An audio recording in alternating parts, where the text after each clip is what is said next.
Toppers അക്കാദമിയിൽ 2026-27 academic വർഷത്തേക്കുള്ള +1, +2 science entrance oriented tuition ക്ലാസുകളിലേക്കും 8, 9, 10 ട്യൂഷൻ ക്ലാസുകളിലേക്കുമുള്ള അഡ്മിഷൻ ആരംഭിച്ചിരിക്കുന്നു. നമ്മുടെ കുട്ടിയുടെ ഭാവി സുരക്ഷിതമാക്കാൻ നമുക്കും ടോപ്പേഴ്സിന്റെ ഭാഗമാകാം. A different approach to success. ബൈക്കിൽ നിന്നും വീണ് പരിക്ക് പറ്റിയ കൈ മഞ്ചേരി മെഡിക്കൽ കോളേജിൽ ചികിത്സയ്ക്ക് ശേഷം വളഞ്ഞതായി ആരോപണം. വണ്ടൂർ ചാത്തങ്ങോട്ടുപുറം സ്വദേശി മങ്ങമ്പറമ്പിൽ സുരേന്ദ്രനാണ് ദുരനുഭവം ഉണ്ടായത്. ഇനി വളവ് മാറ്റണമെങ്കിൽ ശസ്ത്രക്രിയ വേണമെന്നാണ് ഡോക്ടർ നിർദ്ദേശിച്ചതെന്ന് സുരേന്ദ്രൻ. ഹോട്ടൽ ജീവനക്കാരനായ സുരേന്ദ്രൻ ഇപ്പോൾ വേദന സഹിച്ചാണ് മുന്നോട്ട് പോകുന്നത്. 2-3 ഡോക്ടറും 2 കമ്പൗണ്ടറും എല്ലാവരും കൂടി തന്ന് എന്നോട് കിടക്കാൻ പറഞ്ഞ് തല കൂടി തിരിച്ചു കിടത്തി അവർ വലിച്ച് പൊട്ടിച്ചപ്പോഴേക്കും എൻ്റെ ബോധം പോയി. കഴിഞ്ഞ മെയ് മാസത്തിൽ ചാത്തങ്ങോട്ടുപുറം റോഡിൽ വെച്ച് ബൈക്കിൽ നിന്ന് വീണാണ് സുരേന്ദ്രന് പരിക്കേറ്റത്. മഴയത്ത് വാഹനം തെന്നി വീഴുകയായിരുന്നു. അപകടത്തിന് പിന്നാലെ കടുത്ത വേദനയെ തുടർന്ന് സുരേന്ദ്രൻ മഞ്ചേരി മെഡിക്കൽ കോളേജിൽ ചികിത്സ തേടി. അവിടെ വെച്ച് കൈമുട്ടോളം പ്ലാസ്റ്റർ ഇടുകയും കെട്ടുകയും ചെയ്തു. 3 ആഴ്ചയ്ക്ക് ശേഷം പരിശോധിച്ചപ്പോഴാണ് കൈ ശരിയായിട്ടില്ലെന്ന് ഡോക്ടർമാർ അറിയിച്ചത്.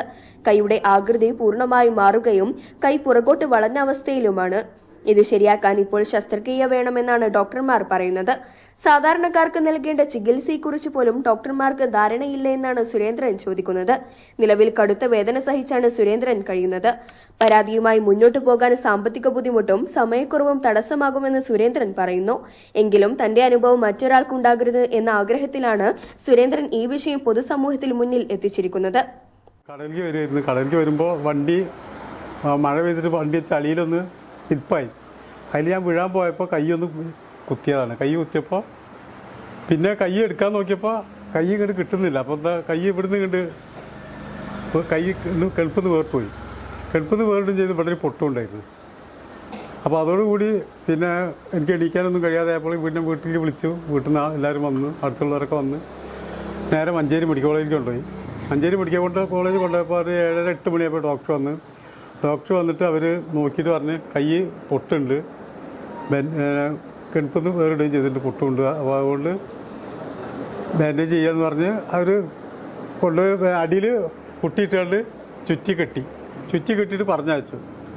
വേദനയ്ക്കുള്ള ഗുളികയും തന്ന് മരുന്നൊക്കെ തന്നാണ് പറഞ്ഞയച്ചു. എന്നിട്ട് അടുത്ത ആഴ്ച വരാൻ പറഞ്ഞു. അടുത്ത ആഴ്ച വന്നപ്പോഴും അതേപോലെ തന്നെ കെട്ടഴിച്ചിട്ട് മാവ് എന്താ ഇട്ടിട്ട് കെട്ടിയിട്ട് അതുപോലെ 3 ആഴ്ച അതേപോലെ ചെയ്തു. അപ്പോഴൊക്കെ ഇത് എക്സ്റേ എടുക്കുന്നുണ്ട്, ഇത് കെട്ടിയിട്ടും എക്സ്റേ എടുക്കുന്നുണ്ട്, കെട്ടഴിക്കുമ്പോഴും അഴിച്ചിട്ടും എക്സ്റേ എടുക്കുന്നുണ്ട്, ഒക്കെ എല്ലാ ആഴ്ചയിലും ചെയ്യുന്നുണ്ട്. പിന്നെ അത് 3 ആഴ്ച കഴിഞ്ഞതിന് ശേഷം അവരെന്നോട് പറഞ്ഞ് ഇത് ശരിയായിട്ടില്ല പറഞ്ഞു. ഈ ചെയ്യുന്നവരെന്നെ പറഞ്ഞ് ഇത് ശരിയായിട്ടില്ല. അതിൻ്റെ മുന്നൊക്കെ ഓക്കെ എന്ന് പറഞ്ഞ് പറഞ്ഞയക്കും. 3 ആഴ്ച കഴിഞ്ഞ് വന്നപ്പോൾ പറഞ്ഞ് ശരിയായിട്ടില്ല, അതുകൊണ്ട് നമുക്കൊന്ന് ചെറുതായിട്ടൊന്ന് വേർപ്പെടുത്തണം എന്ന് പറഞ്ഞു. പിന്നെ അങ്ങനെ അവരെന്ത് ചെയ്തു, 2-3 ഡോക്ടറും 2 കമ്പൗണ്ടറും എല്ലാവരും കൂടി തന്ന് എന്നോട് കിടക്കാൻ പറഞ്ഞ് തല കൂടി തിരിച്ചു കിടത്തി അവർ വലിച്ച് പൊട്ടിച്ചപ്പോഴേക്കും എൻ്റെ ബോധം പോയി. പിന്നെ എനിക്ക് ഒന്നിനും കഴിയുന്നില്ല, മിണ്ടാനും ഇതിനൊന്നും കഴിയാത്ത രൂപത്തിലായി. അങ്ങനെ അവർ വലിച്ച് പൊട്ടിച്ച് പിന്നെയാണ് പ്ലാസ്റ്റർ ഇട്ടത്. അതുവരെ അവരൊന്നും ചെയ്തില്ല. അതുവരെ ഇതുപോലെ കെട്ടി പറഞ്ഞേക്കത്. അങ്ങനെ എന്ത് ചെയ്തു, പിന്നെ അവർ തന്നെ ഡോക്ടർമാർ എന്നെ പുറത്ത് കൊണ്ടുവന്ന് കിടത്തിയത് അവർ തന്നെ. അങ്ങനെയൊക്കെ ചെയ്ത് കഴിഞ്ഞതിന് ശേഷം പിന്നെ അവർ 1 മാസം കഴിഞ്ഞിട്ടാണ് പിന്നെ ചെല്ലാൻ പറഞ്ഞ് ചെന്നപ്പോൾ അവർ പ്ലാസ്റ്റർ വെട്ടിയതിന് ശേഷം അവർ വീട്ടിൽ പോയിട്ട് തെറാപ്പി ചെയ്യാൻ പറഞ്ഞു.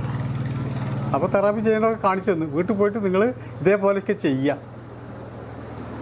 എന്നിട്ട് പിന്നെ കുറേ കഴിഞ്ഞ് ഞങ്ങൾ കുറച്ച് ദിവസം കഴിഞ്ഞതിന് ശേഷം ചെന്നപ്പോൾ അവരെ ഇനി സർജറി ചെയ്യണം.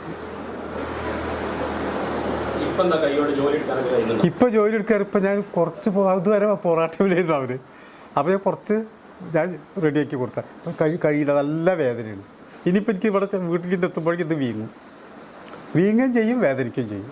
പിന്നെ വെയിറ്റ് ഉള്ളത് കൂടുതലും ഇത് ഇപ്പോൾ നമ്മൾ ബക്കറ്റ് വെള്ളമൊക്കെ എടുക്കൂലേ, അതിനൊന്നും ശരിക്കും ഇപ്പോൾ അത് കൈ ഇങ്ങനെ ആവുള്ളൂ, ഇതേപോലെ ഇങ്ങനെ ആവില്ല.